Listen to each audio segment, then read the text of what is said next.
Hello, this is Frank Rieger with the Damn News Weekly Report again.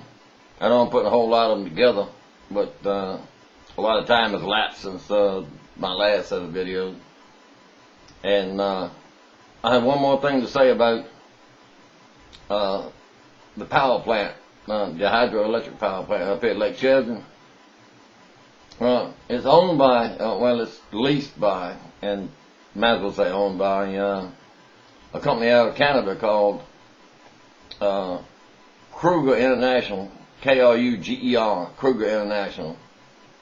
And they own 5 or 6 of these hydroelectric plants in Virginia, and a lot of paper mills and wind turbines in different places in the United States. They're buying a lot of stuff down here.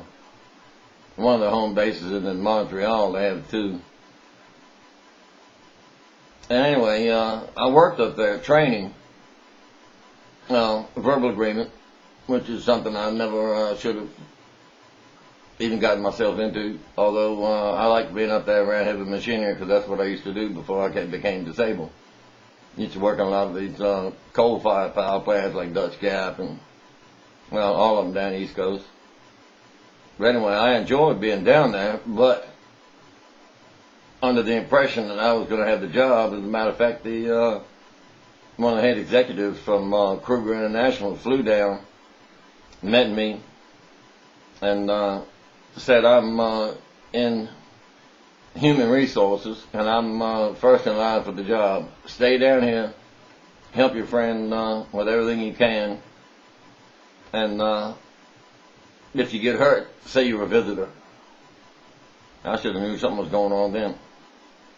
So 4 years passed, 4.5 years passed, and then all of a sudden they put an ad in the newspaper for the same job I've already trained for all these years. Now I could go down there and start that thing blindfolded,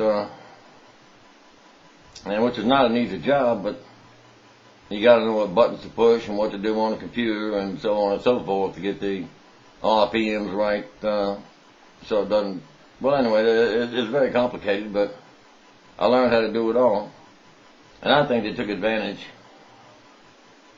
of a disabled person, because I had already called the Social Security Administration, and I told that bigwheel from Canada, who speaks that French Canadian stuff you can barely understand, but I understood him. And I told him that I already called the Social Security Administration, and they said that I could make a certain amount of money every month, even though I'm drawing disability, which would come in very handy with things like frivolous things, food, doctor bills, rent, so on and so forth. Because fixed income is not one of the places you really want to be. There's no room for advancement. Well, although there was, I thought, a room for advancement when I spent all the time up there learning how to run that plant, top to bottom, inside and out. And there ought to be some kind of something you can do for taking advantage of the disabled, especially a company that's multi-billion dollar. They don't care who's on the bottom. It's a trickle-down effect. They make all the money, and the BS trickles down to the very bottom. Well, anyway, as y'all can tell, I'm pissed about that, but anyway, maybe y'all know some kind of repercussions I could take. I mean, other than anything violent. I'm talking about legal repercussions. I certainly appreciate it.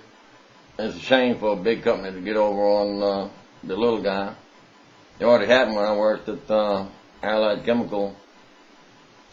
Life Science Products. It was an offshoot of Allied Chemical.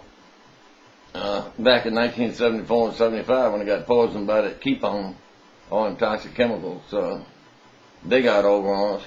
Now another big company.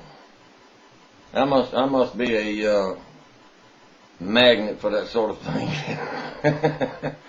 I don't go looking for it. It always just finds me.